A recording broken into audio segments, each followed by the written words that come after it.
नमस्कार। आज मैं आप लोग के सामने दुष्यंत कुमार का गज़ल हो गई पीर पर्वत सी को लेकर आए हैं।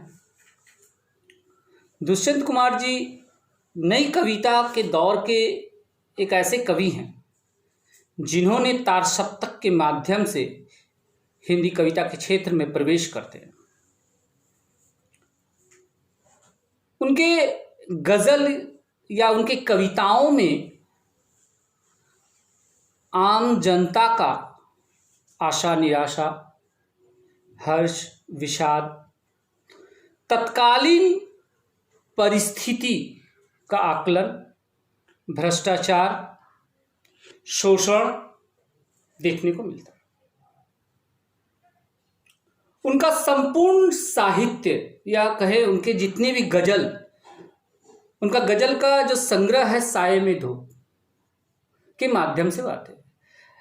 उनके गज़ल या उनकी कविताओं में राजनीतिक दुर्व्यवस्था से उत्पन्न सामाजिक विसंगतियां, खोखले सिद्धांत और दिन प्रतिदिन कठोर होते हुए जीवन शैली मनुष्य जिए जा रहे हैं। उनका जो जीवन यापन से उत्पन्न जो समस्याएं हैं, उन समस्याओं से जो उत्पन्न हताशा, वह उनके गज़ल का विषय रहा है। और इन सब के विरुद्ध एक आवाज, संघर्ष देखने को मिलता है। एक चुनौती है उनके गज़ल में, विद्रोह की अभिव्यक्ति उनके इस गज़ल से देखने को मिलती है। और विद्रोह भी ऐसा कि जैसे उनकी निजी अनुभूति है, दुष्यंत कुमार की जो निजी अनुभूति पूरे समाज की अनुभूति बनकर उभर कर सामने आता है। आइए हो गई पीर पर्वत सी कविता के माध्यम से दुष्यंत कुमार का यह गज़ल जो 10 पंक्तियों में कविताबद्ध है, उसे हम लोग देखते हैं। दुष्यंत कुमार जी कहते हैं इस गज़ल में, हो गई पीर पर्वत सी पिघलनी चाहिए। इस हिमालय से कोई गंगा निकलनी चाहिए। ये पीर था दर्द। कौन सी पीर, कौन से दर्द के विषय में दुष्यंत कुमार जी इस गज़ल में बताना चाहते हैं? आजादी के बाद जो मोहभंग की स्थिति उत्पन्न हुई, उस मोहभंग के कारण जो दर्द, जो पीड़ा भारतवासी या भारत के जनता समाज के लोग अपने हृदय में जिस टिस को अनुभव कर रहे थे, वह पीर। जिस प्रकार से हिमालय में जो बर्फ जम जाते हैं और बर्फ जब पिघल कर गंगा का रूप लेकर बहती है तो लोगों को आराम देती है, ठीक लोगों के हृदय में हिमालय पर्वत सा, अर्थात बहुत अधिक मात्रा में जो दर्द, जो पीड़ा जम गई है, वह हिमालय का रूप धारण कर ली है।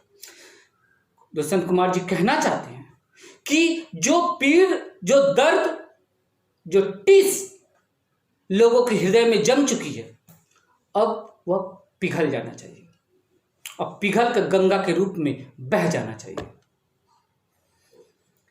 जिस प्रकार से भागीरथ ने हिमालय से गंगा को अवतरित करके अपने वंशों का से पाप से उन्मूलन किए थे, ठीक उसी प्रकार से यह दर्द, यह पीड़ा जब तक गंगा का रूप धारण करके नहीं बहेगी, तब तक यह टीस जो हृदय में है वह कभी खत्म नहीं होगी। आगे कहते हैं कि आज यह दीवार पर्दों की तरह हिलने लगी, शर्त लेकिन थी कि ये बुनियाद हिलनी चाहिए। ये बुनियाद क्या है? ये नींव क्या है? एक मकान जब निर्माण होता है तो उसकी जो बुनियाद, उसका जो नींव रखा जाता है, अगर वह मजबूत नहीं हुआ तो वह मकान या वह भवन ध्वस्त हो जाएगा। ठीक आजादी के बाद जो बुनियाद भारतवर्ष की बनी थी वो क्या है? खोखला, भ्रष्टाचार, राजतंत्र व्यवस्था, प्रशासन में कमियां, ये भारतवर्ष की बुनियाद को कमजोर बनाती थी। उनका शर्त था आजादी के बाद हमें वो सब मुहैया करवाएंगे जो देश के आजादी के पहले हमारे पास नहीं थी। मगर आजादी के बाद हमें मिला क्या? सिर्फ वोट देने की अधिकार, और क्या? बेरोजगारी ज्यों के त्यों रही, भ्रष्टाचार बढ़ गया, शिक्षा में कोई इजाफा नहीं हुआ। उनके शर्त था कि आजाद जब होंगे तो एक स्वर्णिम भारत की जो कल्पना थी, अच्छी शिक्षा व्यवस्था, अच्छी प्रशासन व्यवस्था, अच्छी रोजगार, कुछ भी प्राप्त नहीं हुआ। जब कुछ भी प्राप्त नहीं हुआ तो उनके जो शर्त थे वो सारे धूलिसत्त हो गए, खत्म हो गए। दुष्यंत कुमार जी कहते हैं कि जब तक इसके विरुद्ध हम आवाज नहीं उठाएंगे, हम सिर्फ आवाज उठाएं तो वो पर्दे की तरह हिल रहे हैं, मगर पर्दे की तरह हिलने से नहीं होगा। उसकी जो बुनियाद है, उसकी जो नींव है, हमें उस बुनियाद को, उसके उस नींव को हिलाकर रख देना होगा। और जिस दिन हम सक्षम हो जाएंगे अपने आवाज से, अपने क्रांति के स्वर से उनके बुनियाद को जब हिला देंगे, तभी वे हमारे अधिकारों को समझेंगे। हमारे लिए जो हमारी जो मोहभंग की स्थिति हुई है, उस मोहभंग क्यों हुई?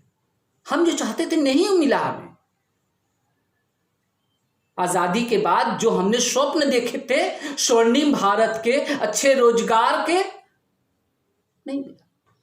ठीक नई कविता के बाद जब साठोत्तरी कविता का दौर आता है तो उस समय साठोत्तरी कविता के कवियों की कविताओं में यह मोहभंग खुलकर दिखाई देता है। उनका आक्रोश प्रशासन के विरुद्ध खुलकर दिखाई देता है।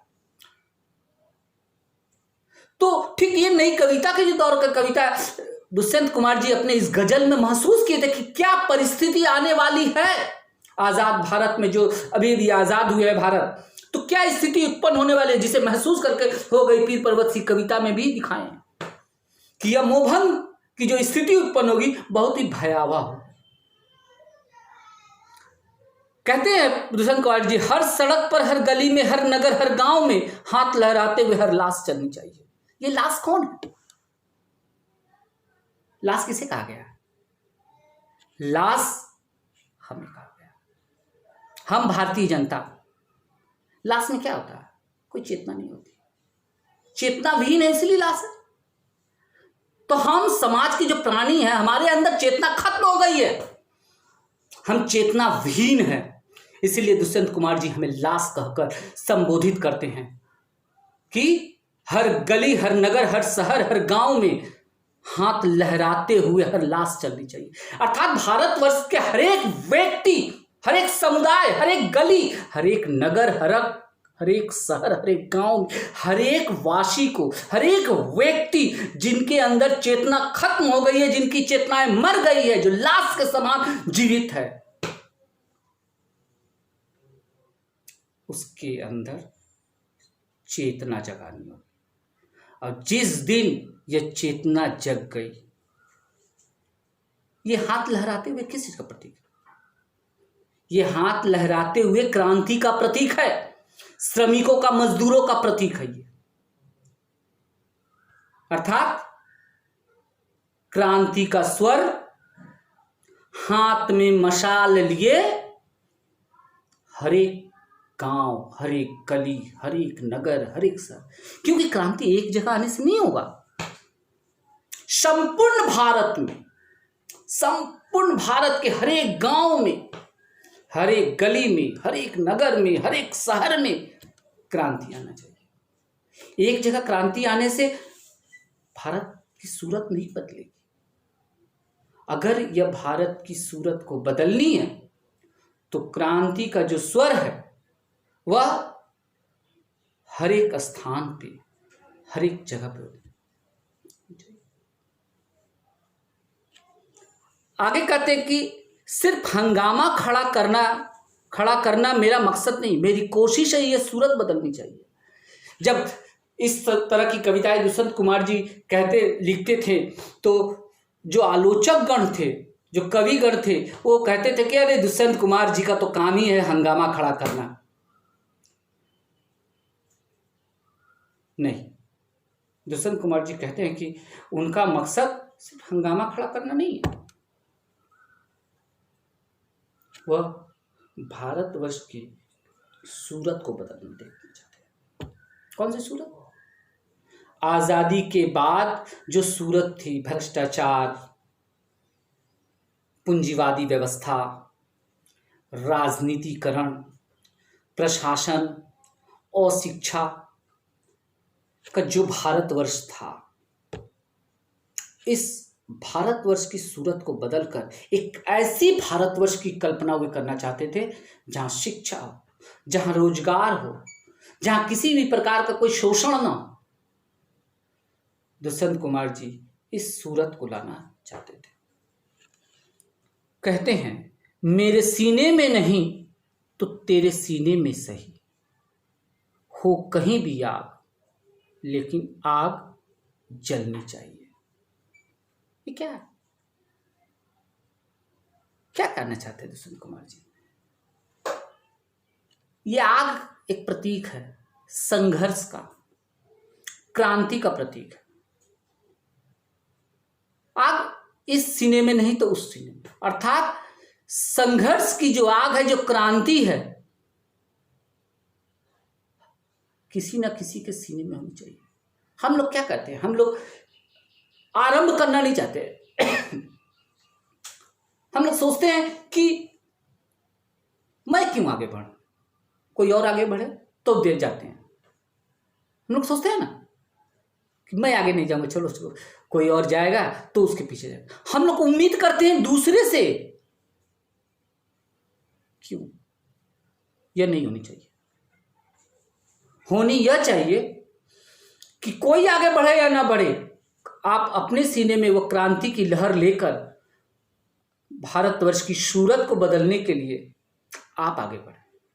हमारे रविन्द्रनाथ टैगोर भी कहते हैं, तो डाक सुने यदि केहू ना आसे ताले एकला चलो रे, तेरी आवाज पे कोई ना आए तो चल अकेला रे। तो मित्रों, संघर्ष किसी भी प्रकार का, आग किसी प्रकार का, क्रांति के जो स्वर है उसे आपको आगाज करना होगा। आप किसी की प्रतीक्षा में मत रहिए। अगर आप प्रतीक्षा में रहते हैं तो क्रांति नहीं उत्पन्न। कोई आगे बढ़े या ना बढ़े, आप आगे बढ़िए, तभी यह क्रांति का जो स्वर है वह वास्तविक रूप में अपना एक स्वरूप धारण करेगा और हमारे भारतवर्ष की जो सूरत है वह बदलेगी।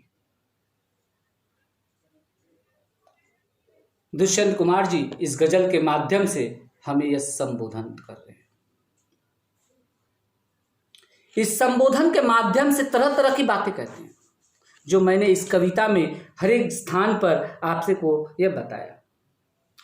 और उस अराजकता अर्थात कह सकते हैं कि इस कविता के माध्यम से कवि तत्कालीन जो वातावरण की सारी परिस्थितियों को आपके सामने रखे हैं। यह 60 वर्ष 70 वर्ष पहले की, आज आजादी के 73 वर्ष हो गए। 73 वर्ष बाद भी आज भी हमारे भारतवर्ष की स्थिति यही है। आज भी बेरोजगारी, भ्रष्टाचार, अशिक्षा व्यवस्था, शोषण व्यवस्था समाज में फैला हुआ। आज भी हमें क्रांति की आवश्यकता है। आज भी हमारे अंदर संघर्ष की भावना की आवश्यकता है। हमें संघर्ष करना होगा, हमें चुपचाप बैठे रहने से हम अपने भारतवर्ष की सूरत को बदल नहीं सकते। अर्थात इस सूरत को बदलने के लिए हमें आगे बढ़ना होगा, चाहे हम अकेले ही क्यों ना हो। हमें रविन्द्रनाथ टैगोर की पंक्तियों को ध्यान में रखते हुए आगे बढ़ना होगा। आज यहीं तक इस कविता का उद्देश्य को मैंने आपके सामने रखा। अगले वीडियो में मैं फिर किसी और कविता को लेकर उपस्थित हूँगा। तब तक के लिए घर पे रहे, सुरक्षित रहे, स्वस्थ रहे। नमस्कार।